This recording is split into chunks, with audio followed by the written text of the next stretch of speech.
আবার মনে হয় ক্লাসে চলে আসতে পারি। তাহলে যারা যারা এখনো আসো নাই চলে আসো, আমরা আবার ক্লাসটা তাহলে স্টার্ট করি এখান থেকে।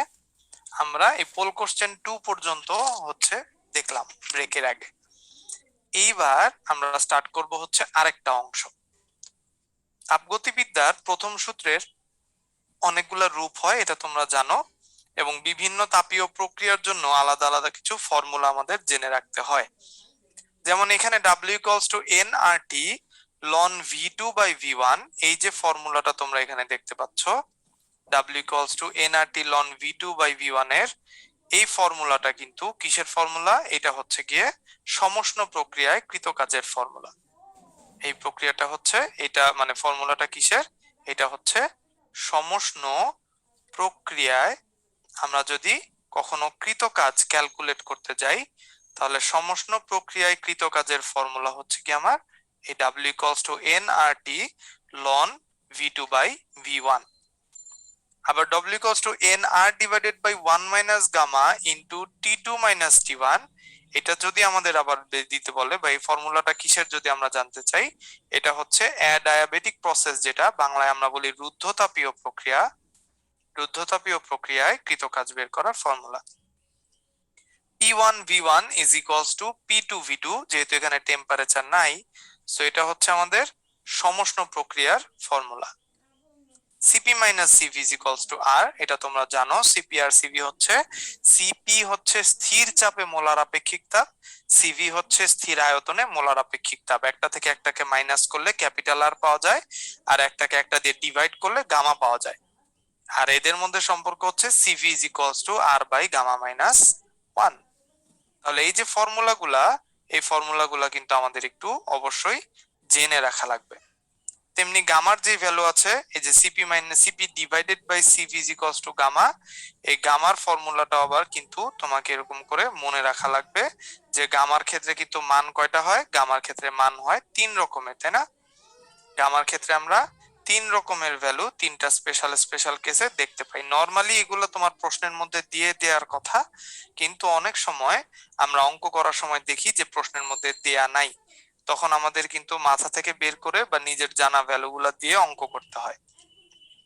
যেমন যদি কখনো গামা দেওয়া থাকে, তাহলে গামার ভ্যালু এক একটা গ্যাসের জন্য এক এক রকম হবে। যদি আমাদের এক পারমাণবিক বা এক পরমাণু গ্যাসের কথা বলে, তাহলে এক পারমাণবিক বা মনো অ্যাটমিক যে গ্যাস, সেটার জন্য গামার ভ্যালু আসে হচ্ছে 1.67।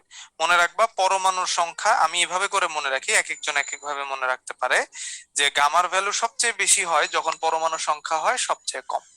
যেমন এখানে পরমাণু সংখ্যা সবচেয়ে কম একটা, গামার ভ্যালু সবচেয়ে বেশি 1.67।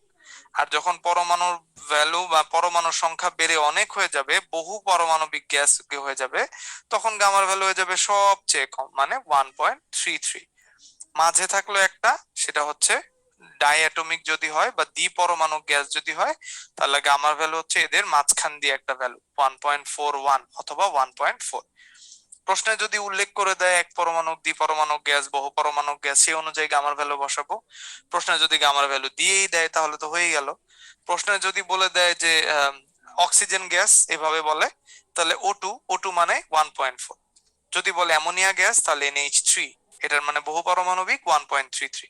গ্যাসের নাম দেখে তখন গামার ভ্যালু ডিফাইন করতে হবে। আর যদি কোশ্চেনে কিছুই না বলা থাকে কিন্তু তোমার গামা ইউজ করতেই হয়, সেই ক্ষেত্রে তুমি এই দুইটার যে মাঝখানের ভ্যালুটা 1.4, সেই মিন ভ্যালুটা নিয়ে কাজ করবা। এই তো।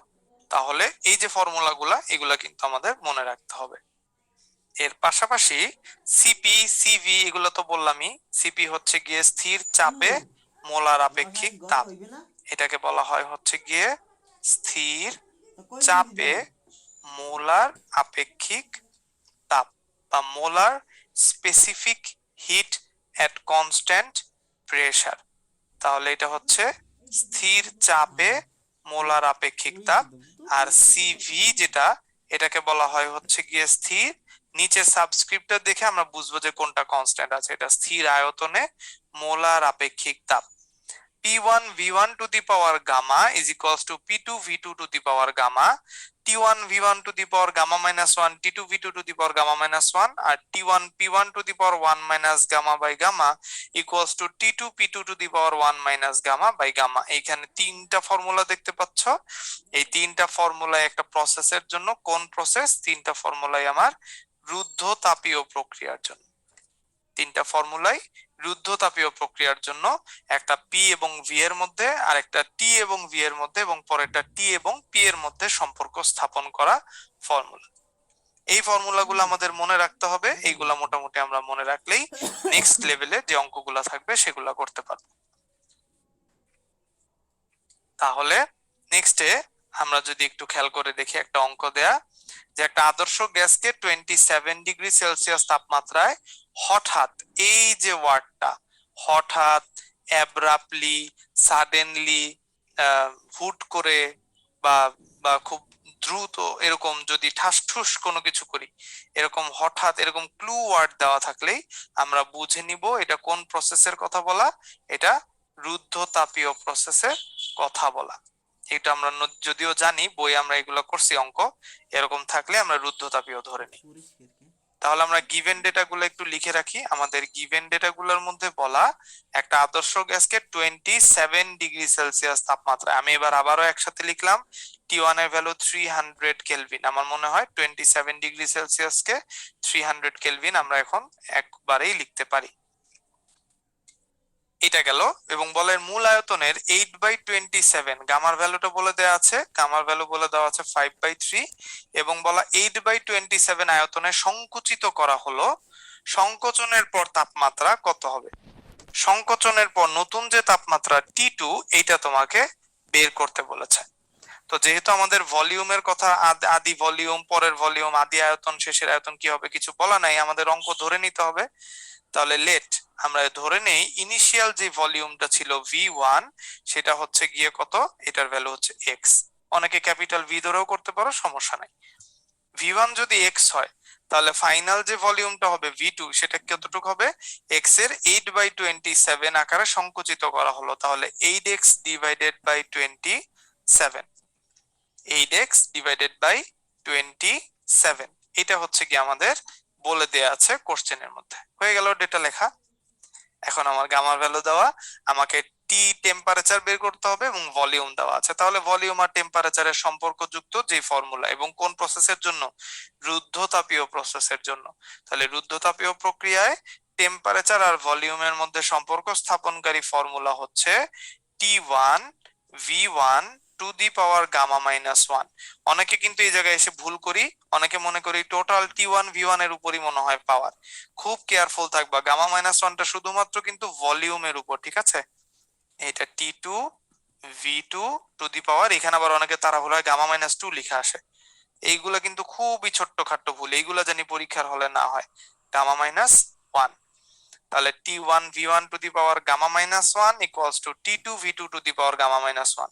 ক্যালকুলেশনটা একটু ভালো মতো খেয়াল করো। আমরা বের করব T2, তাহলে T2 এর নিচে T1 কে নিয়ে যাই, T2 ডিভাইডেড বাই T1 থাক, তাহলে V1 এর নিচে V2 টা চলে আসবে, এবং আমি পুরাটাকে একটা ব্র্যাকেট দিয়ে পাওয়ারটাকে গামা মাইনাস 1 আকারে লিখতে পারি।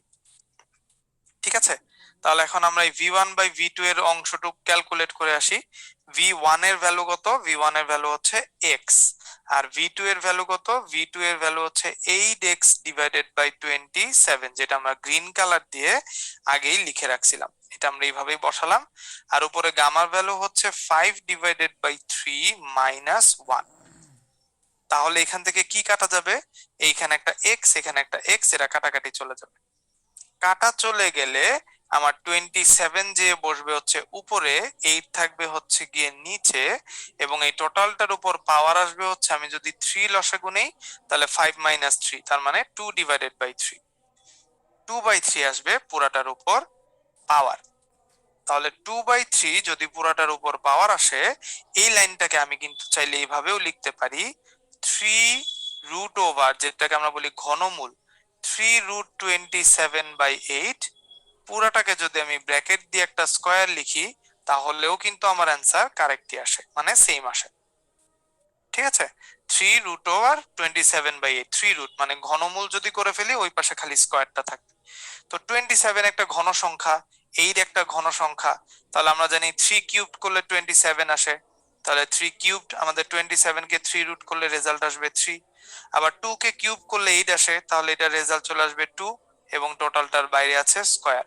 আশা করছি সবাই মনোযোগ দিয়ে ক্যালকুলেশনটা দেখেছো। 3 স্কোয়ার মানে 9, 2 স্কোয়ার মানে 4। তার মানে আলটিমেটলি আমরা যে T2টা বের করব সেই T2টা হয়ে যাবে হচ্ছে T1 ইন্টু 9/4। T1 এর ভ্যালু আমি অনেক আগেই জানি, 300 ইন্টু 9/4। কাটাকাটি করব, কাটাকাটি করলে আমাদের চলে আসবে হচ্ছে গিয়ে 75 ইন্টু 9। 75 কে 9 দিয়ে মাল্টিপ্লাই করলে রেজাল্ট চলে আসবে 675। একক লিখতে ভুল করা যাবে না, একক কিন্তু লিখে আসতে হবে। 4 দিয়ে 300 কে কাটলে আমরা কত পাই? 75 পাই। তাহলে 675 কেলভিন, এটা হচ্ছে আমার কারেক্ট অ্যান্সার। দেখেছো, পাওয়ারটা এমন ভাবে তোমাকে দিয়ে দিবে গামার যেন তুমি ক্যালকুলেশন করে হাতে কলমেই ভ্যালু নিয়ে আসতে পারো। এটা নিয়ে একদম টেনশন করবে না, স্যাররা অঙ্ক নিজেরা করে করে করে করে তোমাদেরকে অঙ্ক করতে দিবে, যেন তোমার হাতে কলমে ক্যালকুলেশন করতে কোনো ঝামেলা না হয়। জামিল ভাই, হ্যাঁ হ্যাঁ বলো। এক্সট্রিমলি সরি ভাই, দ্বিতীয়বার আবার একটু ইন্টারাপ্ট করলাম। ও আচ্ছা, আমাদের আসলে খুব মজা লাগে মাঝে মাঝে এই জায়গাটা পড়াবার সময়। আমি আর জামিল ভাই সবসময় যখন এই জায়গাটা ক্লাস নেই, তোমাদের মধ্যে এমন কয়েকজন থাকে যারা কিনা এই ব্যাপারটা জানো কিন্তু ইচ্ছা করে আবার কোয়েশ্চেন করো। যেমন ধরো তোমাদের একজন বন্ধু আছে মিজানুর, এরপর সাব্বির আছে আমাদের সাথে। তো ওরা যেমনটা জানে আমি সেই ব্যাপারটা তোমাদের সাথে একটু শেয়ার করে দিই। এখানে ভাইয়া যেমনটা বলেছে সেগুলো অন্য গ্যাসের জন্য হয়, এবং কলেজের ক্ষেত্রেও ব্যাপারটা কাইন্ড অফ অমিট করা হয়। কিন্তু একটু জেনে রাখো, কার্বন ডাই অক্সাইডের ব্যাপারটা যখন কিনা গামার ভ্যালুটা হয়, এটা কিছুটা ব্যতিক্রম দেখা যায়। এখন ব্যতিক্রম দেখার জন্য রোটেশন এবং অন্যান্য বিষয়গুলো না পড়তে হয়, যেটা তোমাদের এখনো পড়া হয় না, যেটা ইঞ্জিনিয়ারিং এ যদি আসো বা ভার্সিটি লেভেলে যখন যাবা সায়েন্সের টপিক গুলো তখন পড়বা। তো দেখা যায় যে কার্বন ডাই অক্সাইড একটা সরল রেখায় স্ট্রাকচার ফর্ম করে কাজ করতে থাকে, কাইন্ড অফ দ্বিপরমাণুর মতো। তখন ভ্যালুটা দ্বিপরমাণুর কাছাকাছি স্ট্রাকচারাল ভ্যালুর জন্য মানটা আসে। এমনকি কিছু এক্সামিনের পরীক্ষায় 1.1652 প্লাস মাইনাস ধরো 0.0003 এরকম ভ্যালু দেখা গেছে। কিন্তু সাধারণত কার্বন ডাইঅক্সাইড দিয়ে ভ্যালু যদি আসে, আজ পর্যন্ত যদি কখনো এসে থাকে, যেমন জাহাঙ্গীরনগরে, তখন পাশে গামার ভ্যালুটা সাধারণত দ্বিপরমাণবিক ত্রিপরমাণবিকের জন্যই ইউজ করা হয়। আর কিছু ক্ষেত্রে বলে দেয় যদি অন্যটা ভ্যালু ইউজ করে। সো এটা নিয়ে টেনশন করো না, যখন তোমাদের এই ভ্যালুটা দিবে পাশে ভ্যালুটা দিয়ে দেওয়া হয়, যেটা একটু ব্যতিক্রম। তাই আই হোপ মিজানুরের যে কোশ্চেনটা আর সাব্বিরের যে কোশ্চেনটা, এই দুটো একটু পুরোপুরি ভাবে ক্লিয়ার করা গেছে। আর যেহেতু এটা একটু ব্যতিক্রম, তাই ভাইয়া লাইভে এসে কোশ্চেনটার অ্যান্সার দিয়ে দিলাম। So thank you so much Jamil ভাই, থ্যাংক ইউ সবাই। Thank you, thank you. আচ্ছা, তাহলে এই অঙ্কটা তো আমাদের হইলো। এখন আমরা নেক্সট আবার আরেকটা ম্যাথ দেখি। একটা আদর্শ গ্যাসকে, এইটাও কিন্তু রুদ্ধতাপীয় প্রক্রিয়ার জন্য, এই যে এখানে বলা হঠাৎ, তাহলে এটাও রুদ্ধতাপীয় প্রক্রিয়া। মূল আয়তনের 1/32 গুণ আয়তনে সংকুচিত করা হলো। সংকোচনের পর শেষ চাপ পূর্বের চাপের কত গুণ? তো আগের অঙ্কটার মতোই, কিন্তু সামান্য একটু ঘুরানো। এবার চাপ দেয়া এবং লাস্টের ফরমেশনটাও আলাদা। এর আগের বার যেমন চাওয়া হয়েছিল সর্বশেষ টেম্পারেচার কত হবে, এবার চাওয়া হয়েছে আগের চাপ পূর্বের চাপের কত গুণ। তো আমাদের এই জন্য গিভেন ডেটা যেটা যেটা দেয়া, সেটা হচ্ছে গামার ভ্যালু বলে দেওয়া আছে 1.4, আর 32 টু দি পাওয়ার 1.4 128, মানে তার মানে তোমার ক্যালকুলেশনের মাঝখানে এরকম একটা লাইন আসার কথা। তো তোমাকে আসলে বের করতে হবে P2 is equals two n Times P1, এরকম একটা ফরম্যাট তোমাকে হচ্ছে গিয়ে বের করতে হবে। এরকম একটা ফরম্যাটে তোমার রেজাল্টটা নিয়ে আসতে হবে। P2 is equals two n Times P1, মানে শেষ চাপ পূর্বের চাপের মানে P1 এর কত গুণ, মানে n ইন্টু P1, এরকম একটা ফরম্যাটে অঙ্কটা নিয়ে আসতে হবে। তাহলে আবারও আগের অঙ্কের মতো আমরা একটু ধরে নিই, লেট ইনিশিয়াল যে ভলিউমটা ছিল ভলিউমটাকে আমরা ধরে নিলাম x, মানে V1। তাহলে আমাদের V2 টা কেমন হবে? আমাদের বললো যে হঠাৎ এর মূল আয়তনের 1/32 গুণ সংকুচিত করা হলো, তার মানে x divided by 32। Initially volume x হলে পরের ভলিউম হবে x/32, সংকুচিত করা হলো। এবার যেহেতু প্রেসারের সাথে সম্পর্ক করতে হবে, তো আমাদের প্রেসার আর ভলিউমের মধ্যে কি সম্পর্ক হয় সেটা দেখতে হবে। তাহলে আমাদের প্রেসার আর ভলিউমের মধ্যে সম্পর্ক হচ্ছে P1 V1 to the power gamma is equals to P2 V2 to the power gamma. তাহলে এখান থেকে আমরা কি বের করব? আমরা বের করব হচ্ছে P2। তাহলে P2 এর নিচে যদি আমি P1 কে একটু ডিভাইড করে দেই, P2 ডিভাইডেড বাই P1, তাহলে ডান পাশে আমার চলে আসবে V1 ডিভাইডেড বাই V2, পুরাটাকে একটা ব্র্যাকেটের মধ্যে গামা লেখা যায়। তাহলে V1 এর ভ্যালু কত? V1 এর ভ্যালু হচ্ছে x, আর V2 এর ভ্যালু কত? V2 এর ভ্যালু হচ্ছে x ডিভাইডেড বাই 32। টোটালটার উপর পাওয়ার চলে আসবে হচ্ছে 1.4। তাহলে এখান থেকে দেখতেই পাচ্ছ দুইটা x কি হবে, এই x আর এই x কাটা চলে যাবে। দুইটা x যদি কাটা যায় 32টা আসবে হচ্ছে উপরে। তাহলে 32 টু দি পাওয়ার 1.4। এই লাইনটা যে আসবে এটা স্যার আগেই জানতো, তাই তোমাকে ক্যালকুলেশনের জন্য, তোমার ক্যালকুলেটর তো নাই, এটা বের করতে পারবা না, সো অলরেডি তোমাকে ভ্যালুটা বলে দিয়েছে। এটা ভ্যালুটা হচ্ছে 128। তার মানে P2 এর ভ্যালুটা কত হবে? P2 এর ভ্যালুটা হয়ে যাবে হচ্ছে P1 ইন্টু 128। তাহলে P1 কত? আমাদের P1 এর ভ্যালু তো এখানে বলা নাই, তাহলে আমরা আলটিমেটলি লাস্টের লাইনটা কিভাবে লিখবো? আমরা লাস্টের লাইনটা এইভাবে লিখবো, সুতরাং P2 সমান সমান 128 P1। আমরা যেহেতু P1 P2 কিছুরই ভ্যালু জানি না, বসাতে পারবো না, 128 P1। এই যে আমাদের P2 সমান NP1, এরকম P2 সমান সমান 128 P1। তাহলে পূর্বের চাপের কত গুণ হবে? সুতরাং উত্তর লিখে আসতে হবে 128 গুণ হবে, বা শেষ চাপ পূর্বের চাপের 128 গুণ হবে। কেউ যদি বাংলায় লিখো তাও হবে, কেউ যদি P2 সমান 128 P1 পর্যন্ত লিখে আসো তাও হবে, কোনো টেনশন করার দরকার নেই। এই গেল হচ্ছে কি আমার একদম ইনিশিয়াল যে ম্যাথগুলো আমরা করছিলাম, এই ফর্মুলাগুলো দিয়ে ম্যাথগুলো দেখতে হয়। এইবার আমরা এই ম্যাথগুলা থেকে একটু সামনের দিকে যাওয়ার সময় দেখব গ্রাফ আছে আমাদের এইখানে যে প্রক্রিয়াগুলা, সেই প্রক্রিয়াগুলোর গ্রাফও কিন্তু অনেক সময় পরীক্ষার মধ্যে দিয়ে দেয়, যে এখানে একটা গ্রাফ দিয়ে দিলাম, বলবে যে এই গ্রাফটি কোন প্রক্রিয়াকে মেনশন করছে বা কোন প্রক্রিয়া বোঝাচ্ছে। তো এই যে সমষ্ণ প্রক্রিয়া, সমষ্ণ প্রক্রিয়া যদি হয় পিভি, আমরা জানি PV is equals to NRT, সমষ্ণ প্রক্রিয়ার টেম্পারেচার ফিক্স থাকে। তাহলে সমষ্ণ প্রক্রিয়ায় পিভি ইজ ইকুয়ালস টু যে এনআরটি হয়, এই এন মোল সংখ্যা একটা কনস্ট্যান্ট, ক্যাপিটাল আর আদর্শ গ্যাস ধ্রুবক কনস্ট্যান্ট, এবং আমাদের এই সমষ্ণ প্রক্রিয়ার জন্য টেম্পারেচারটাও কনস্ট্যান্ট। তাহলে এই টোটাল পার্টটাই কি চলে আসবে? টোটাল পার্টটাই একটা কনস্ট্যান্ট চলে আসবে, এবং চলে আসলে প্রেসার আর ভলিউমের মধ্যে সম্পর্ক কেমন হয়? P is proportional to 1 divided by V. তাহলে আমি যদি ওয়াই অ্যাক্সিসে প্রেসার নেই, এই পাশে ভলিউম নেই, প্রেসার যত কমবে ভলিউম তত বাড়বে। সো আমরা এই ছবি থেকে বুঝতে পারছি প্রেসার যত আস্তে আস্তে উপর থেকে নিচের দিকে আসা শুরু করলো, ভলিউম তত বাম থেকে ডানের দিকে যাওয়া শুরু করলো। সো এরকম একটা গ্রাফ এটা মেইনটেইন করবে, is proportional to 1 by V. Similarly আমাদের যদি বলে সম আয়তন প্রক্রিয়ার জন্য, তাহলে সম আয়তন প্রক্রিয়ায় কি ভলিউম কনস্ট্যান্ট থাকে না? ভলিউম কনস্ট্যান্ট থাকে। তাহলে প্রেসার ভার্সেস ভলিউম যদি আমাদের কোনো গ্রাফ দিতে বলে, তুমি কিন্তু এইখানে একটা বিন্দু এ থেকে যাত্রা শুরু করে যদি বি তে যাও, দেখো এই এ থেকে বি তে যাওয়ার সময় ভলিউমের কিন্তু কোনো চেঞ্জ হয় না, ভলিউম ফিক্সড, কিন্তু প্রেসার কিন্তু পি এ থেকে পি বি, মানে প্রেসার বেড়ে গেল। তাহলে চাপ বেড়ে গেলেও ভলিউম কনস্ট্যান্ট থাকতেছে, এই প্রক্রিয়াটাকে বলা হয় আইসোকোরিক প্রসেস, যাকে আমরা বলি সম আয়তন প্রক্রিয়া। তাহলে গ্রাফটা কেমন হবে? ওয়াই অ্যাক্সিসের বা ওয়াই অক্ষের সমান্তরাল একটা গ্রাফ হবে, ওয়াই অক্ষের সমান্তরাল একটা গ্রাফ হবে, যেখানে ভলিউমের মানের কোনো চেঞ্জ হবে না। আরেকটা প্রক্রিয়া যদি হয় সমচাপ প্রক্রিয়া, তাহলে এটার অপোজিট। এবার আগের বার ভলিউম কনস্ট্যান্ট ছিল, সমচাপ প্রক্রিয়ায় প্রেসার কনস্ট্যান্ট থাকে। তাহলে যদি আমি আবারও পি ভার্সেস ভি গ্রাফ আঁকি, দেখো এ বিন্দু থেকে বি বিন্দুতে আসার সময় ভলিউমের কিন্তু চেঞ্জ হচ্ছে, মানে ভি এ থেকে ভি বি হচ্ছে, কিন্তু প্রেসার, প্রেসার কিন্তু এ বিন্দুতেও পি, বি বিন্দুতেও প্রেসার পি। সো প্রেসারটা কি আছে এখানে? কনস্ট্যান্ট। তাহলে ভলিউমের মান বাড়লেও প্রেসার কনস্ট্যান্ট থাকে, এই প্রক্রিয়াকে আমরা বলি হচ্ছে সমচাপ প্রক্রিয়া। তাহলে আগেরটার গ্রাফটা কি ছিল? সমায়তন প্রক্রিয়ার গ্রাফটা ছিল ওয়াই অক্ষের প্যারালাল একটা লাইন, আর এবারে সমচাপ প্রক্রিয়া কি আসবে? এক্স অ্যাক্সিসের বা এক্স অক্ষের প্যারালাল একটা লাইন। যদি এক্স অক্ষে ভলিউম বসাও, তাহলে এক্স অ্যাক্সিসের প্যারালাল একটা লাইন আসবে এরকম, যেখানে প্রেসার থাকবে কনস্ট্যান্ট, কিন্তু প্রত্যেকটা বিন্দুর জন্য আলাদা আলাদা ভলিউম পাবো।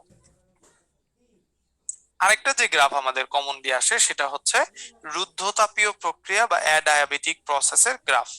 এবং রুদ্ধতাপীয় প্রক্রিয়ার গ্রাফটা এরকম কার্ভ হয় এবং একটু খাড়া হয়, একটু স্টিপার হয়। সো এই যে দেখো এখানে অ্যাশ কালার দিয়ে যে দুইটা গ্রাফ দেখানো আছে বাঁকা করে পি ভার্সেস ভি, এগুলো হচ্ছে আইজোথার্মস, মানে সমষ্ণ প্রক্রিয়ার গ্রাফ।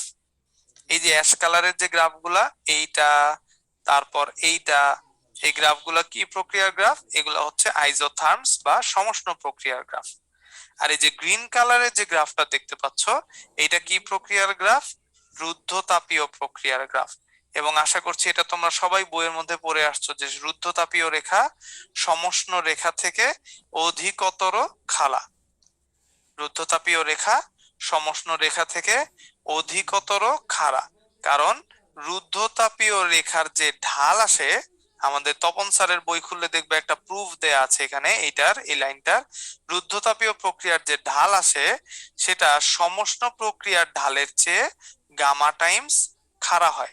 এবং যেহেতু গামার ভ্যালু 1-এর চাইতে সবসময় বেশি হবে, এই জন্য আমার সমষ্ণ প্রক্রিয়ার ঢালের চাইতে রুদ্ধতাপীয় প্রক্রিয়ার ঢালটা বেশি আসবে। যেহেতু আমি 1.4 দিয়ে গুণ করে দিলাম, এই যে আমাকে সালমান বলেছো গামা গুণ খাড়া, এক্স্যাক্টলি। তাহলে রুদ্ধতাপীয় রেখা বা adiabatic graph is more steeper than isothermal graph. রুদ্ধতাপীয় রেখা সমষ্ণ রেখা থেকে অধিকতর খাড়া। এই যে রুদ্ধতাপীয় রেখার ঢাল সমষ্ণ রেখার ঢালের চাইতে গামা গুণ খাড়া, এইটার প্রুফটা তোমরা চাইলে একটু দেখে নিতে পারো। এটা খুব সুন্দর করে ডিফারেন্সিয়েশন দিয়ে একটা প্রুফ করে দেয়া আছে তপন স্যারের বইয়ে।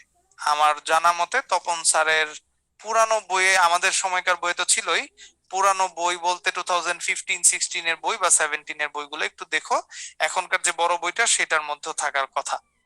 তাহলে এটা তপন স্যারের বইয়ের মধ্যে প্রুফটা দেয়া আছে। তাহলে এই যে সমষ্ণ রেখা রুদ্ধতাপীয় রেখাটা একটু বেশি খাড়া হবে। এই যে গ্রাফগুলা পরীক্ষার হলে কিন্তু তোমাদেরকে এই গ্রাফগুলা দিয়ে দিতেই পারে, এবং একটা গ্রাফ দিয়ে তোমাদেরকে কোশ্চেনে জিজ্ঞেস করতে পারে যে কোনটা কোন প্রক্রিয়ার গ্রাফ বা এই গ্রাফটি কোন প্রক্রিয়ার। এরকম করে যদি থাকে তখন যেন তোমাদের ঝামেলা না হয়, এই জন্য আমরা বই থেকে গ্রাফ গুলাও এখানে নিয়ে এসে তোমাদের দিয়ে দিয়েছি। এইবার আসি পরের একটা অঙ্কে। এই অঙ্কটা কিন্তু একটু বোঝার ব্যাপার আছে, এটা একটু ঠান্ডা মাথায় বুঝবো। টি1 আদি তাপমাত্রার একটা আদর্শ গ্যাসের আদর্শ আদি আয়তন 2 মিটার কিউবড।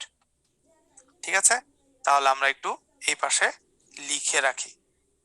টি1 আদি তাপমাত্রার একটা আদর্শ গ্যাসের আদর্শ আদি আয়তন, তার মানে শুরুতে তার ভলিউম V1 যেটা ছিল 2 মিটার কিউবড।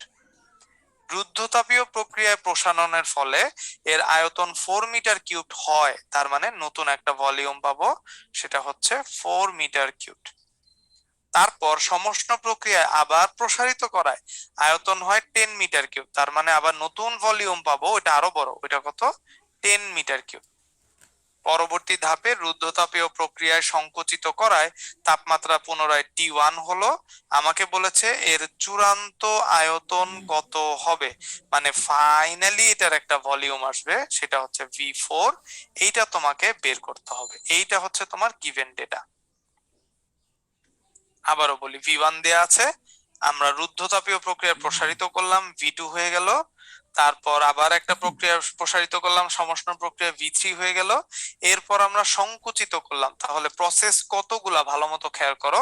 আমাদের প্রথমে বলেছে রুদ্ধতাপীয় প্রক্রিয়ায় প্রসারণ, এইখানে একবার প্রসারণ হয়, সমষ্ণ প্রক্রিয়ায় প্রসারণ করলাম, এরপর আবার কি করলাম? সংকুচিত করলাম। তাহলে 3টা প্রসেসে কাজ হয়েছে।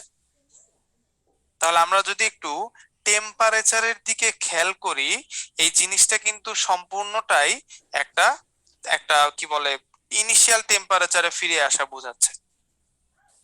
তাহলে টি1 আদি তাপমাত্রায় তার ভলিউম ছিল 2 মিটার কিউব, তাই তো? তাহলে রুদ্ধতাপীয় প্রক্রিয়ায় প্রসারণের ফলে এর আয়তন হয়ে গেল কত? 4 মিটার কিউব। তাহলে এই যে রুদ্ধতাপীয় প্রক্রিয়া আমরা প্রসারণ করলাম, এইটা হচ্ছে গিয়ে আমাদের কি ইনিশিয়াল, আমাদের ইনিশিয়াল যে টেম্পারেচারটা ছিল শুরুতে, বাংলায় যেটাকে বলা হয়, এইভাবে লিখি, বাংলায় যেটাকে বলা হয় আদি, ইনিশিয়াল, বাংলায় যেটাকে বলা হয় আদি টেম্পারেচার। তো তুমি কি করলা শুরুতে, খুব ঠান্ডা মাথায় বুঝবা, রুদ্ধতাপীয় প্রক্রিয়া প্রথম স্টেপে আমি প্রসারণ করলাম। তাহলে আমার স্টেপ 1 শুরুতে আমাদের এখানে আমরা এইভাবে করে একদম স্টেপ বাই স্টেপ অঙ্কটা করব। স্টেপ 1, স্টেপ 1টা কি? স্টেপ 1টা কি প্রসেস? স্টেপ 1টা হচ্ছে গিয়ে রুদ্ধ তাপীয় প্রসেস। স্টেপ 1টা হচ্ছে রুদ্ধ তাপীয় প্রসেস। তাহলে রুদ্ধ তাপীয় প্রসেসের জন্য টেম্পারেচার দেয়া আর হচ্ছে গিয়ে ভলিউম দেয়া। তাহলে রুদ্ধ তাপীয় প্রসেসে টেম্পারেচার আর ভলিউমের মধ্যে সম্পর্ক কি?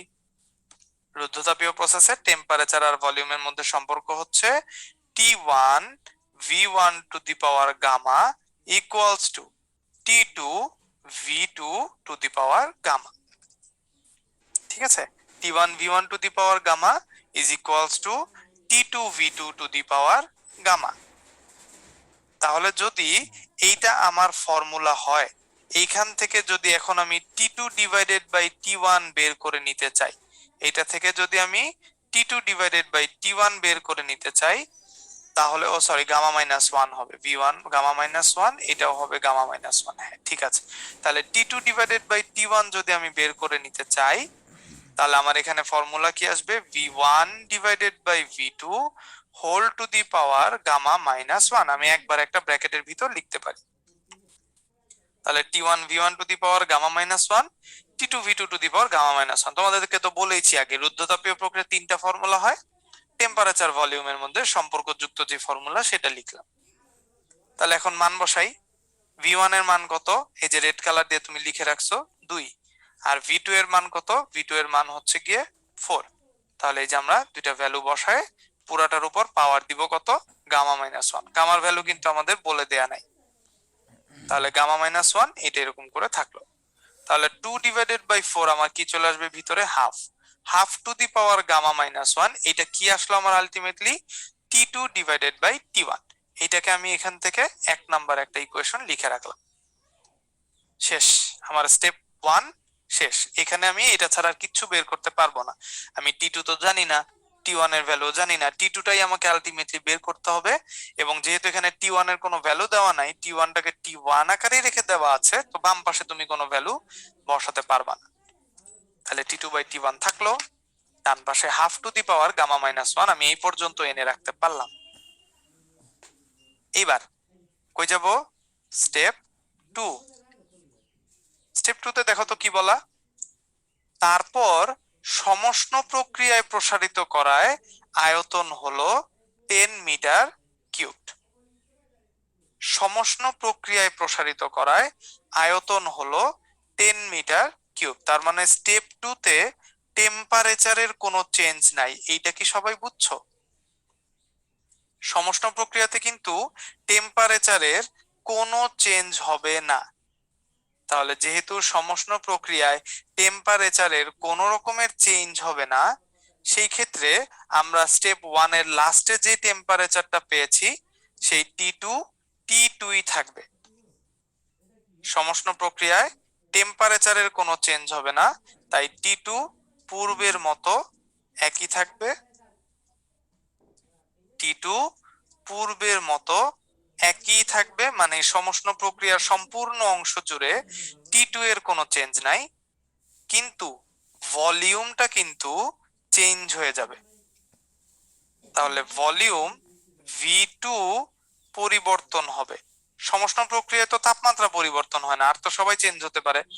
V2 পরিবর্তন হয়ে V3 হবে, কারেক্ট? V2 পরিবর্তন হয়ে V3 হবে, কিন্তু T2 পূর্বের মতো একই রকম থাকবে।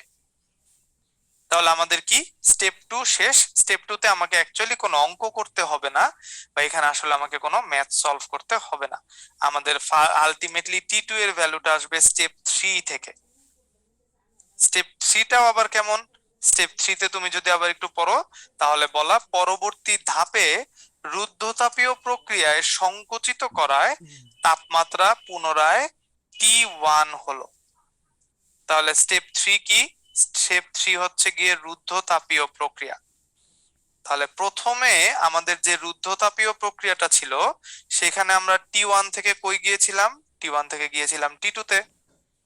সমষ্ণ প্রক্রিয়ায় টি2-র কোনো চেঞ্জ হয় নাই, সো টি2 কিন্তু আগের মতো টি2ই ছিল। রুদ্ধতাপীয় প্রক্রিয়ায় টি2টা কি হয়ে যাবে, টি2টা চেঞ্জ হয়ে কই চলে আসবে আবার টি1-এ, মানে ওই যে শুরুতে যেটা তুমি টি1 থেকে টি2 নিয়েছিলে এখন উল্টা প্রসেস, টি2 থেকে টি1 সংকুচিত করে আবার আগের তাপমাত্রায় ফিরে আসবো, এটাই তো বলা প্রশ্নে। সংকুচিত করে টি1 করা হলো, তার মানে টি2 এতক্ষণ পর্যন্ত ছিল সমষ্ণতে, সেটা থেকে এখন আমরা টি1-এ চলে যাব এবং এর সাথে ভলিউম কিন্তু চেঞ্জ হবে। তাহলে এখন দেখো তো, রুদ্ধতাপীয় প্রক্রিয়ায় তুমি যে ফর্মুলাটা লিখো সেই ফর্মুলাটাই তো তুমি আবার এখানে লিখবা, তাই না? টেম্পারেচার আর ভলিউমের, যেহেতু আমাকে ভলিউম বের করা লাগবে। তাহলে TV to the power gamma minus one is equals to TV to the power gamma minus one. এবার আমাকে বলো তো, টি এর নিচে কোনটা দিব, 1 2 3 4 কার নিচে কি লিখবো? এইটা বুঝতে একটু ভালো মতো খেয়াল করো। টি1 ভি1 to the power gamma minus one মানে ইনিশিয়াল স্টেট, আর রাইট হ্যান্ড সাইডে আমরা লিখি টি2 ভি2 to the power gamma minus one মানে ফাইনাল স্টেট। তাহলে টি1 ভি1 থেকে টি2 ভি2 তে আসলো, যেটা যেখান থেকে আসে সেটাকে আগে লিখি, যেখানে ফাইনালি যায় সেটাকে আমরা পরে লিখি। তাহলে এইবার কোত্থেকে টেম্পারেচার আসতেছে, টি2 থেকে, তার মানে আগে আমরা কি লিখবো টি2, এবং আলটিমেটলি লাস্টে কততে আসলো আবার টি1-এ, তার মানে এখানে আমরা লিখবো টি1। আর ভলিউম কিন্তু আগের স্টেপ 2 তে চেঞ্জ হয়ে ভি3 হয়ে গেছিল, তার মানে এটা ভি3, এবং ভলিউম যেহেতু সংকুচিত করার পর চেঞ্জ হয়ে নতুন একটা ভলিউম আসবে ভি4, এই জন্য আমরা ভি4টাকে পরে লিখলাম। ঠিক আছে? তাহলে টি2 ডিভাইডেড বাই টি2 ইন্টু ভি3 to the power gamma minus one is equals to টি1 ইন্টু ভি4 to the power gamma minus one. এই যে আমি এই লাইনটা যে লিখে ফেললাম, এই লাইনটাই হচ্ছে এখন আমার অঙ্কটা সলভ করে দিবে। তাহলে আমরা টি2-র নিচে কাকে লিখতে পারবো, টি1 কে লিখতে পারবো, আর ওই পাশে ভি4 এর নিচে আমাদের চলে যাবে হচ্ছে ভি3, টোটালটার উপর পাওয়ার হয়ে যাবে গামা মাইনাস ওয়ান। তাহলে এখন এই যে টি2 ডিভাইডেড বাই টি1, এইটার মান তো তুমি অলরেডি জানো, 1 নাম্বার ইকুয়েশন থেকে এইটার মান তুমি অলরেডি লিখতে পারবা, half to the power gamma minus one, আর রাইট হ্যান্ড সাইডে থাকবে ভি4 ডিভাইডেড বাই ভি3 এর ভ্যালুও তুমি অলরেডি জানো, এটা তুমি 10 লিখে রাখছো। তাহলে ভি4 divided by 10 whole to the power gamma minus one, তো দুইটার উপরই পাওয়ার গামা মাইনাস ওয়ান, আমরা গামা মাইনাস ওয়ান দিয়ে রুট করে দিব, চলে যাবে। তাহলে আলটিমেটলি আমার এই লাস্টের লাইনটা আসবে এরকম, হাফ ইজ ইকুয়ালস টু ভি4 ডিভাইডেড বাই 10। তাহলে আলটিমেটলি তোমার ভি4 এর অ্যান্সার কত আসবে, 10 ডিভাইডেড বাই 2। 10 ডিভাইডেড বাই 2 মানে কত মিটার কিউব, 5 মিটার কিউব। এই যে আমাকে আর মান উজ্জ্বল ওরা অলরেডি অ্যান্সার বলে দিয়েছে অনেক আগেই। তাহলে এটা চলে আসলো কি 5 মিটার কিউব।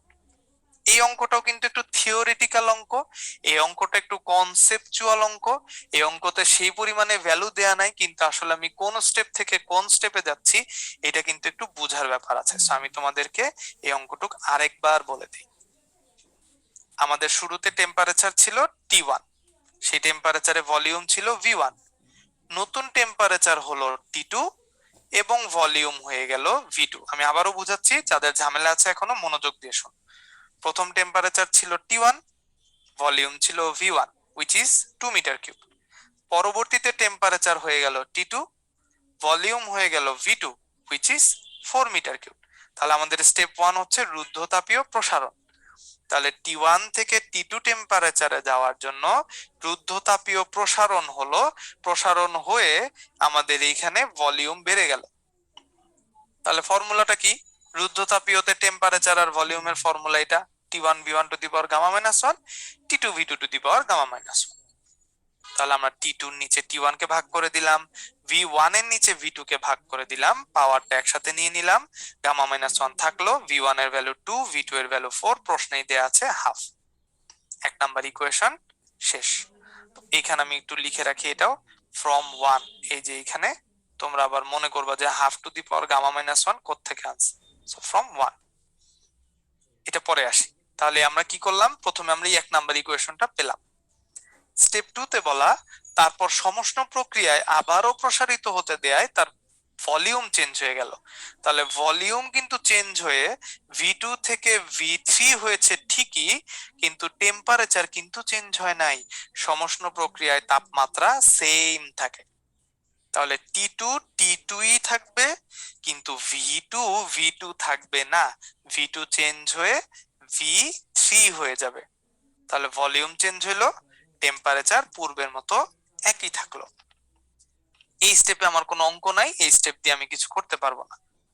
এরপর আমাকে বলেছে পরবর্তী ধাপে রুদ্ধতাপীয় প্রক্রিয়ায় সংকুচিত করায় এর তাপমাত্রা চলে আসলো T1 এ। তাহলে T2 থেকে চলে আসলো T1, উল্টা প্রসেস। তাহলে আমরা যখন T2 তাপমাত্রা নিয়ে কাজ করব তখন আমাদের হাতে ভলিউম অলরেডি আছে V3, যেটা আমরা এই যে সমষ্ণতেই পেয়েছি লাস্টে। আর যখন আমরা ফাইনালি আবার T1 এ চলে আসব তখন এটা নতুন একটা ভলিউম নিবে, যেটার ভ্যালু আমি জানি না। তাহলে এটা আসবে V4। তাহলে T2 থেকে T1 এ আসলো, আর ভলিউম V3 থেকে কমে V4 এ আসবে। এই যে T2 আমি জানি, T1 আমি জানি, এদের রেশিওটা জানি, এটার ভ্যালুটা আমি 1 নাম্বার থেকে এনে বসায় দিব, V4 টা আমি বের করব, V3 এর ভ্যালুটা আমাকে দেয়া আছে। As simple as that. V4 টা রেশিও করে বের করে ফেলবো। এখন দেখো তো বুঝতে পেরেছি কিনা। T2 থেকে T1 এ যাব, তাই T2 যখন ছিল তখন ভলিউম ছিল লাস্টে V3, আর লাস্টে যখন T1 হয়ে গেল নতুন যে ভলিউমটা ওইটা লাস্টেরটা বের করব আর কি। ওই জন্য V4 টা এইভাবে করে লিখলাম। সবাই কি এখন বুঝেছো? ক্লিয়ার অঙ্কটা? আচ্ছা, হ্যাঁ, এটা অবশ্যই রাইটিং এর জন্য, এগুলা রাইটিং ছাড়া এগুলো অবজেক্টিভে দিলে তো আগুন ধরে যাবে অবজেক্টিভে। তাহলে এই হচ্ছে কি আমার ফর্মুলার ম্যাথ। এবার আমাদের পোল কোশ্চেন নাম্বার 3। বায়ুর আপেক্ষিক আর্দ্রতা বেশি হলে, তোমরা অনেকগুলা পোল কোশ্চেন দাগাইছো, এটা আমি তোমাদের বলে দেই। বায়ুর আপেক্ষিক আর্দ্রতা বেশি হলে কি হয়? এটার অ্যান্সার হচ্ছে গিয়ে সি। ভেজা কাপড়ে বাষ্পায়ন কম হয়, মানে কাপড় ভিজে থাকে, এবং কাপড় ভেজা ভেজা ঘামে যদি কাপড় ভেজা থাকে তাহলে তোমার মানব দেহে অস্বস্তি বোধ হবে। তাহলে বায়ুর আপেক্ষিক আর্দ্রতা বা রিলেটিভ হিউমিডিটি যদি বেশি হয়, গরম অনেক বেশি পড়ে, অনেক বেশি গরম লাগে, ঘাম অনেক বেশি হয়, তখন ভেজা কাপড়ে বাষ্পায়ন কম হয় এবং অস্বস্তি লাগতে থাকে। তাপগতিবিদ্যার দ্বিতীয় সূত্র, এটা তো আশা করি সবাই জানোই। এই যে ইটার যে ফর্মুলা, এটা দিয়ে আমরা কি বের করি? এটা দিয়ে আমরা কর্মদক্ষতা বা এফিসিয়েন্সি বের করতে পারি। কর্মদক্ষতা বা এফিসিয়েন্সি বের করতে পারি। Q2 Q1 T2 T1 এদের পরিচয়টা অবশ্যই একটু জেনে রাখা লাগবে। Q1 হচ্ছে গিয়ে উৎসের তাপ, Q1 হচ্ছে গিয়ে উৎসের তাপ বা সোর্সের হিট, আর T1 এটা হচ্ছে উৎসের তাপমাত্রা। তাপ এবং তাপমাত্রা যে সেম না, এটা তোমরা ক্লাস 7 এ বা সরি ক্লাস 9-10 এ পড়ে আসছো। তারপর Q2 হচ্ছে আমাদের যে তাপ গ্রাহক থাকে সেই তাপ গ্রাহকের তাপের পরিমাণ। আর এখানে যে T2টাকে বলা হয় হচ্ছে গ্রাহকের তাপমাত্রা, মানে হিট সিঙ্ক বলে, আর ওইটাকে বলে হিট সোর্স। উৎসকে বলে হিট সোর্স, আর এটাকে বলা হয় হিট সিঙ্ক। আর নিচে যে গ্রাফটা, এটা তো সবাই চিনো, কার্নো চক্রের গ্রাফ, সেই ঐতিহাসিক গ্রাফ। আমাদের এই 3টা ফর্মুলাই মনে রাখতে হবে। এইখান থেকে তাহলে আমরা একটা ম্যাথ দেখি। যেমন একটা প্রত্যাগামী ইঞ্জিন এর অন্তর্গামী তাপের 1/6 অংশ কাজে রূপান্তর করে। একটা প্রত্যাগামী ইঞ্জিন এর অন্তর্গামী তাপের 1/6 অংশ কাজে রূপান্তর করে। এর উচ্চ তাপমাত্রাকে আরো 90 কেলভিন বৃদ্ধি করলে দক্ষতা দ্বিগুণ হয়। উচ্চ তাপমাত্রা ও নিম্ন তাপমাত্রা নির্ণয় করতে বলেছে। একটা প্রত্যাগামী ইঞ্জিনের অন্তর্গামী তাপের 1/6 অংশ কাজে রূপান্তরিত করে, এটার মানে কি জানি? এটার মানে হচ্ছে এফিসিয়েন্সি। ইটার ভ্যালু আমাদেরকে কোশ্চেনে বলে দিয়েছে, ইটার ভ্যালু হচ্ছে 1/6। এটা হচ্ছে আমার কোশ্চেনের গিভেন ডেটা। তাহলে আমাদের কোশ্চেনে গিভেন বলে দেওয়া আছে এটা হচ্ছে 1/6, মানে 1/6 অংশ কাজে রূপান্তর করে। তাহলে এটা সমান সমান 1/6।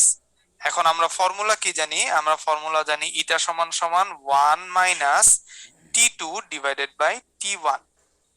তাহলে ইটার মান তো আমি এখন অলরেডি জানি, ইটার ভ্যালু হচ্ছে 1/6।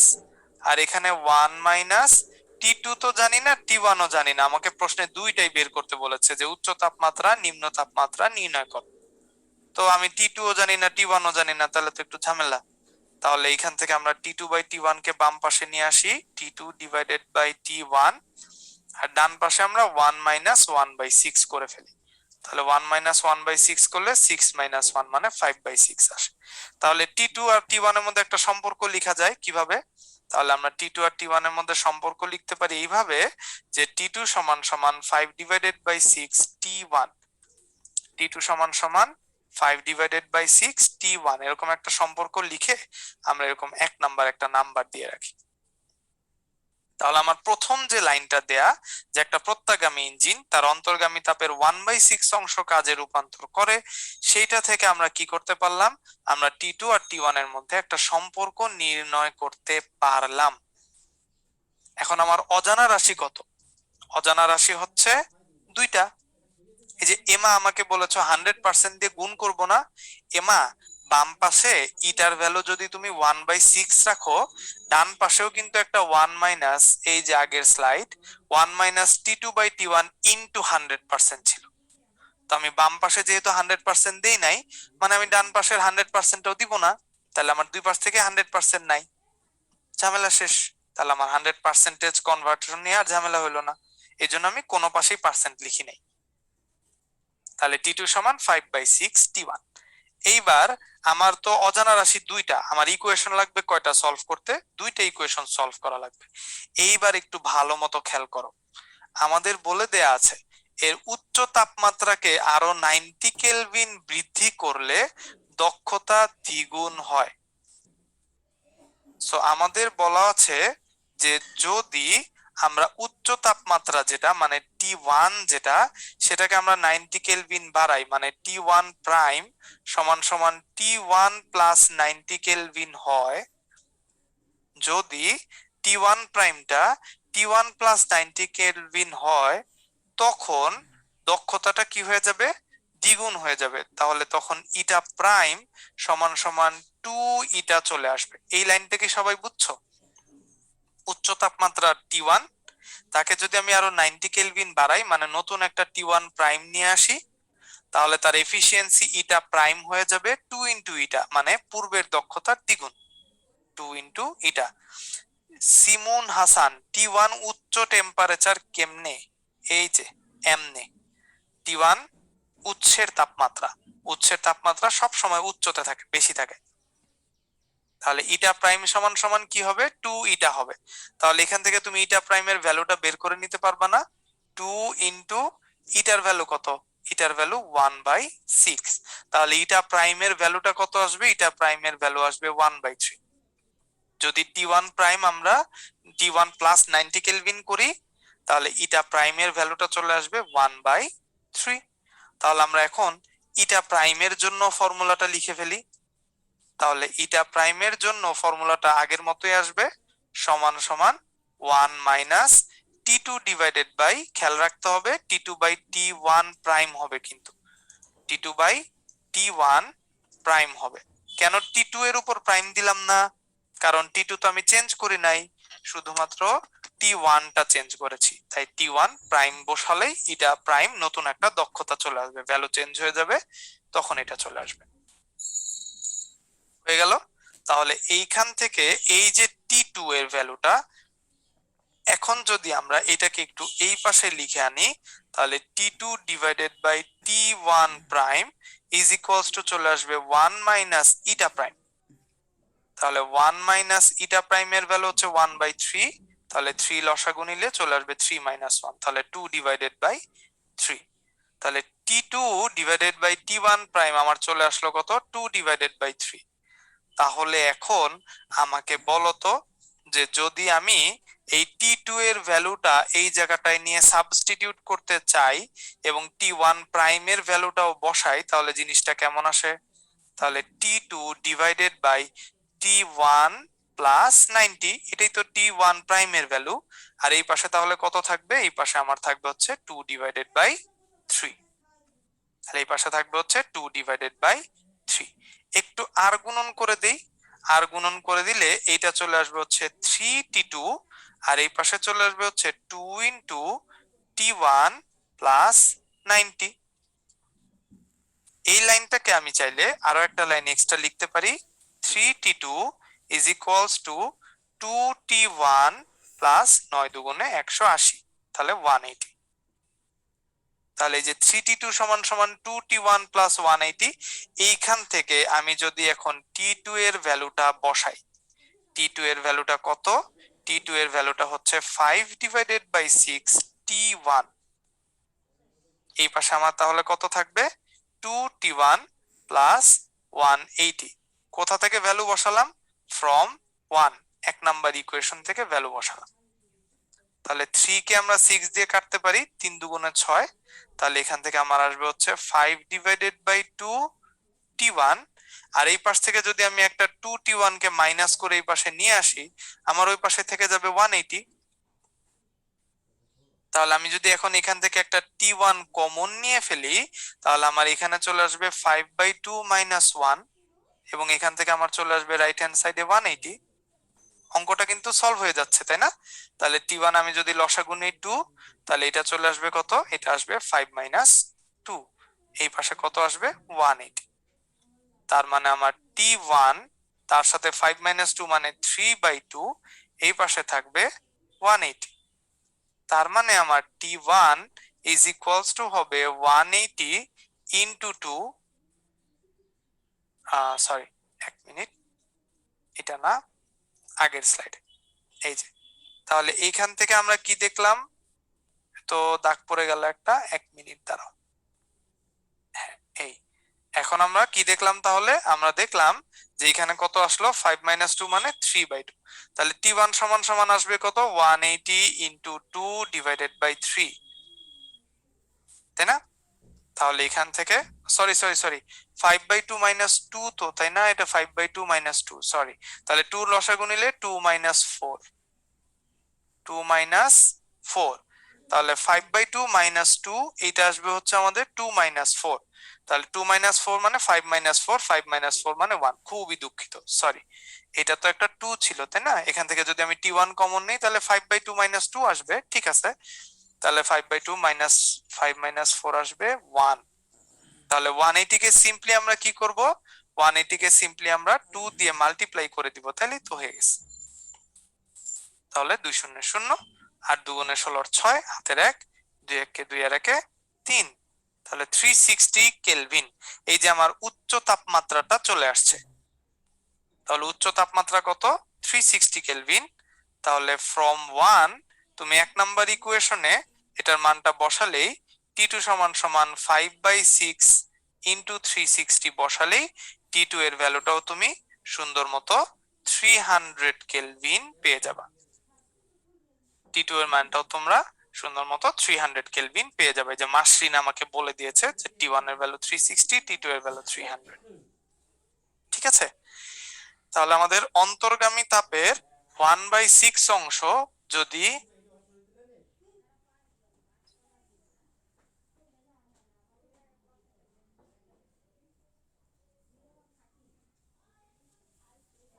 আচ্ছা 1 মিনিট, 1 সেকেন্ড, 1 সেকেন্ড।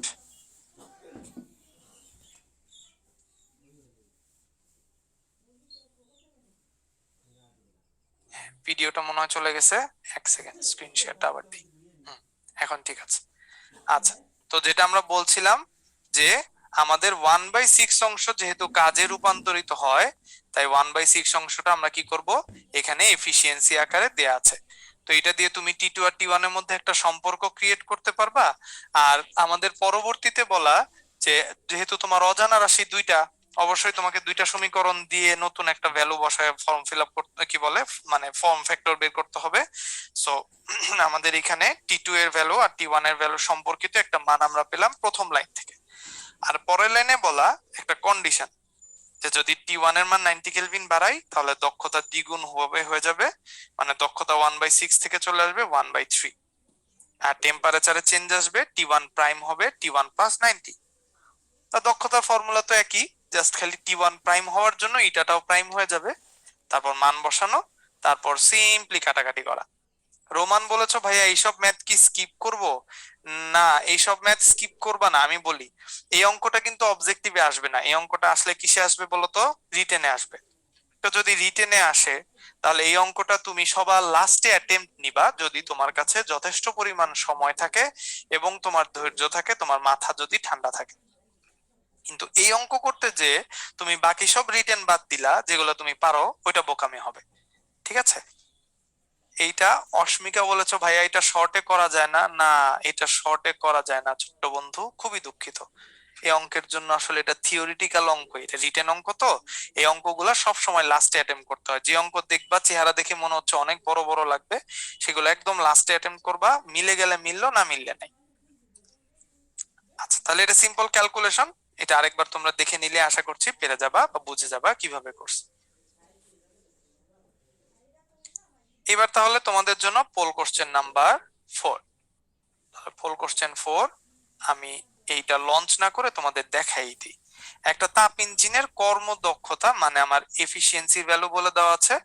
তাপ গ্রাহকের তাপমাত্রা মানে উচ্চ তাপমাত্রা, সরি নিম্ন তাপমাত্রা T2, এইটার ভ্যালু বলে দেওয়া আছে 400 কেলভিন। আমার মনে হয় এখন তোমাদের আর বলার দরকার নাই, 127 ডিগ্রি সেলসিয়াসটাই 400 কেলভিন। উৎসের তাপমাত্রা কত, T1 এর ভ্যালু কত হবে? ইজি, এটা is equals to 1 minus T2 divided by T1। যেহেতু বাম পাশে আমি 80% কে একবারে 0.8 লিখলাম, তাই ডান পাশে আমি আর কোনো পার্সেন্টেজ দিব না। তাহলে এটার ভ্যালু 0.8, আমি একবারে পার্সেন্টেজ কে সরাই নিলাম। 1 মাইনাস T2 এর ভ্যালু হচ্ছে 400 বাই T1। তাহলে আমাদের 400 ডিভাইডেড বাই T1, এটা আসবে হচ্ছে 1 মাইনাস 0.8। 1 মাইনাস 0.8 মানে 0.2, 0.2 মানে 2/10, 2/10 মানে 1/5। ঠিক আছে? এরকম এই যে দশমিক গুলা ঠাস ঠুস করে পরিবর্তন করা জানা লাগবে। তাহলে আমরা এখান থেকে কি বের করব? আমরা এখান থেকে T1 বের করব। তাহলে T1 এর ভ্যালু হয়ে যাবে 400 ইন্টু 5। 400 ইন্টু 5 মানে হচ্ছে 2000। তাহলে আমার অ্যান্সার কোনটা? অ্যান্সার হয়ে যাবে সি, 2000 কেলভিন। এই তো, তাহলে এটাও পেরে গেলাম। এখন তাহলে আমরা আসি আমাদের এই চ্যাপ্টারের একদম শেষের যে অংশটুকু, রেফ্রিজারেটর এবং এনট্রপি। ডিএস সমান সমান ডিকিউ ডিভাইডেড বাই টি, আর ডিএস সমান সমান integration of MS DT divided by T from T1 to T2। এই যে ফর্মুলাগুলা তোমরা দেখতে পাচ্ছ, এই ফর্মুলাটার কিন্তু একটা সলভের লাইন আছে। এই লাইনটাকে, যে M S DT by T, এটাকে সলভ করলে কিন্তু এরকম আসে আবার, এম এস লন T2 ডিভাইডেড বাই T1, এরকম একটা ফর্মুলাও কিন্তু আমরা সলভ করলে পাই। সো এই যে শুরুতে তোমরা যে দুইটা ফর্মুলাই দেখতে পেলা, এই দুইটা ফর্মুলা দিয়ে আমরা কি বের করতে পারবো? এই দুইটা ফর্মুলা দিয়ে আমরা এনট্রপি বের করতে পারবো। আর এই যে লাস্টে যে ফর্মুলাটা দেখছো কে, এটাকে বলা হয় কোপ। এটাকে পড়েছো মনে হয়, কোএফিসিয়েন্ট অফ পারফরম্যান্স, এটাকে বলা হয় সিওপি। প্রকাশ করা হয় কি দিয়ে? স্মল কে দিয়ে প্রকাশ করা হয়, স্মল কে দিয়ে। রেফ্রিজারেটরের ক্ষেত্রে আমরা কোএফিসিয়েন্ট অফ পারফরম্যান্স এইটা বের করি।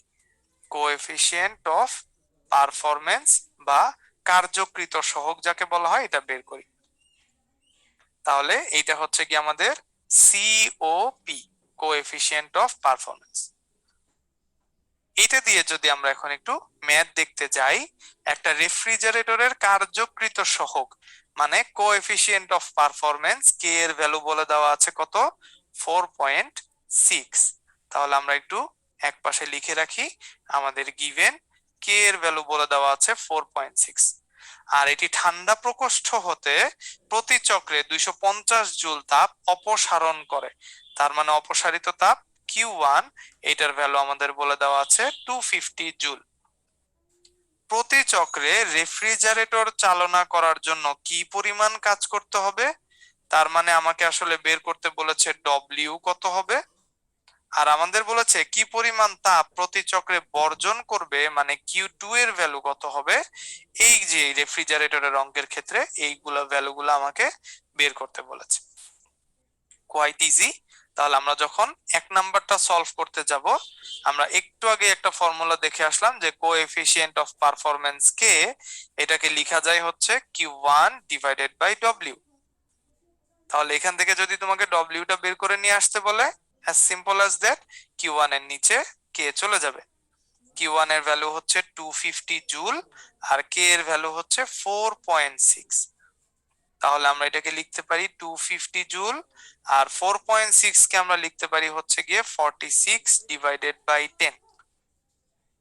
তাহলে 46 ডিভাইডেড বাই 10 হয়ে গেলে এই 10 উপরে যে বসলে 2500 চলে আসবে, 2500 চলে আসবে, নিচে থাকবে 46। 46 কে 2500 তে একবারে কাটাকাটি করা যায়, রেজাল্ট আসবে 54 জুল। এটা তুমি ভেঙে ভেঙে 4 দিয়ে 2 দিয়েও কাটাকাটি করতে পারো আস্তে আস্তে, আবার একবারে ডিরেকশনে ভ্যালু গুলাও দিয়ে দিতে পারো। 2 নাম্বারটা তো সহজ। 2 নাম্বারকে আমাকে বলেছে কি পরিমাণ তাপ প্রতি চক্রে বর্জন করবে। এই যে ডব্লিউ কে আমরা কিউ2 বাই মাইনাস কিউ1 লিখতে পারি না, এই যে 3 নাম্বার ফর্মুলায়। সো এটাই ডব্লিউ ইকুয়ালস টু, আমরা জানি ডব্লিউ ইকুয়ালস টু কিউ2 মাইনাস কিউ1। তাহলে এখান থেকে আমাদের বের করতে বলেছে কিউ2, এটার ভ্যালু হবে ডব্লিউ প্লাস কিউ1। তাহলে ডব্লিউ আমরা বের করলাম 54, কিউ1 এর ভ্যালু আমাদের বলে দেওয়া আছে হচ্ছে গিয়ে 250। তাহলে 54 এর সাথে 250 যোগ করলে আমরা পেয়ে যাব 304, যেহেতু কাজ একক হবে জুল। সিম্পলি ফর্মুলা বসানো, ফর্মুলা বসালেই কারেক্ট অ্যান্সার চলে আসবে। আশা করছি এটা পারবা। এইবার তাহলে আমরা আরেকটা অঙ্ক দেখি। এই অঙ্কটা নরমাল ফর্মুলা গুলার মধ্যে নাই। 5 গ্রাম ভরের একটা সীসার বুলেট কোন দেয়ালে বাধাপ্রাপ্ত হলে তার তাপমাত্রা 160 কেলভিন বৃদ্ধি পায়। অন্য কোনোভাবে তাপ নষ্ট না হলে বুলেটের বেগ কত ছিল? তো শক্তির সংরক্ষণশীলতা নীতি অনুযায়ী আমরা শুধুমাত্র কি জানি, শক্তি কি করে এক রূপ থেকে অন্য রূপে রূপান্তরিত হয়। তাহলে আমরা একটা ফর্মুলা শিখেছিলাম, সেটা হচ্ছে শক্তির সংরক্ষণশীলতা। তাহলে এনার্জি কি থাকে? কনজার্ভ থাকে। শক্তির সংরক্ষণশীলতা অনুযায়ী শক্তির সৃষ্টি বা বিনাশ নাই। শক্তি এক রূপ থেকে, যেমন এখানে বুলেটটা যখন যাচ্ছিল তার শক্তি ছিল গতিশক্তি, অন্য রূপে রূপান্তরিত হয়। গতিশক্তিটা তাপ শক্তিতে কনভার্ট হয়ে যাবে, শক্তির কোনো ধ্বংস হবে না বা সৃষ্টি হবে না। তাহলে ইকেটা কি? ইকেটা হচ্ছে গিয়ে হাফ এম ভি স্কোয়ার। আর কিউটা কি? কিউ যেহেতু এখানে তাপমাত্রা পরিবর্তন হচ্ছে, যে বৃদ্ধি পায় বললো না তাপমাত্রা, তাপমাত্রা যদি এরকম বৃদ্ধি পায় তখনই আমরা কোন ফর্মুলা লিখি বলতো? তখন আমরা এম এস ডেল থিটা এই ফর্মুলাটা লিখি। তাহলে দেখতেই পাচ্ছ এই অঙ্কতে আমার বুলেটের ম্যাস আসলে 5 গ্রাম যেটা দেয়া, সেটা আসলে আমার অঙ্কতে কোনো কাজেই লাগবে না, এম তো চলে যায়।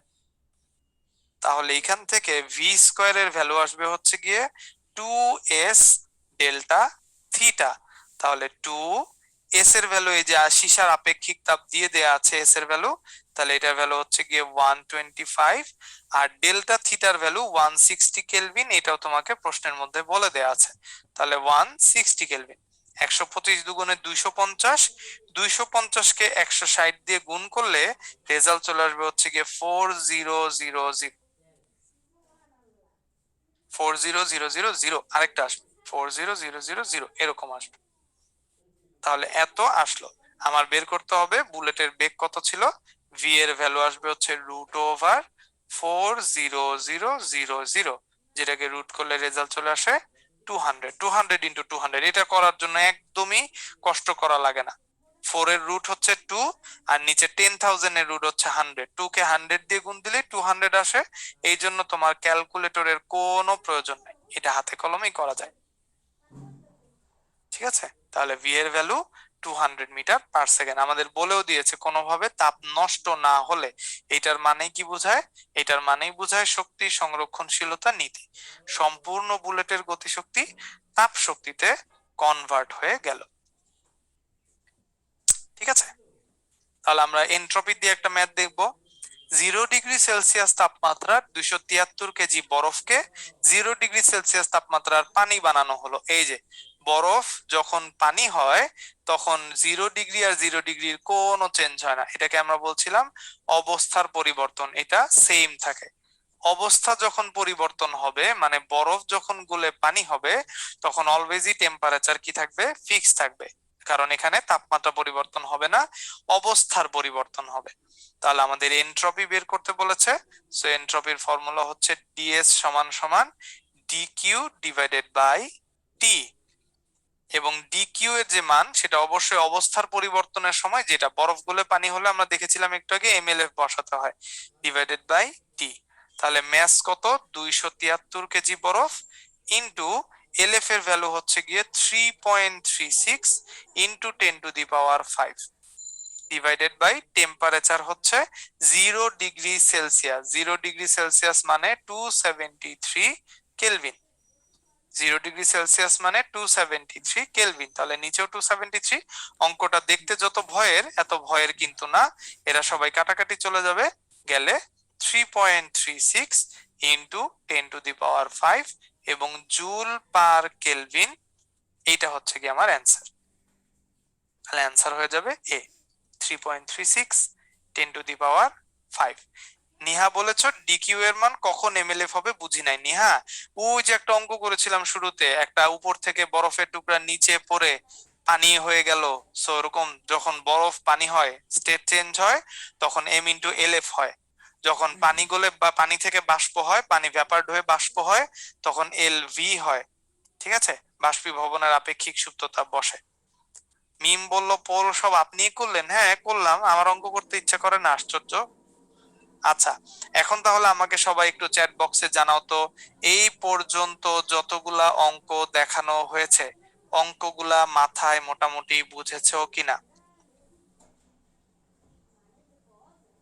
Very good, thank you so much. যদি বুঝো তাহলে এই যে তোমাদের জন্য কিছু বাড়ির কাজ আছে, এই বাড়ির কাজগুলো অবশ্যই অবশ্যই বাসায় বসে ট্রাই করবা সলভ করা। আমাদের আজকের ক্লাসটা এই পর্যন্তই ছিল। সবাইকে অনেক অনেক ধন্যবাদ।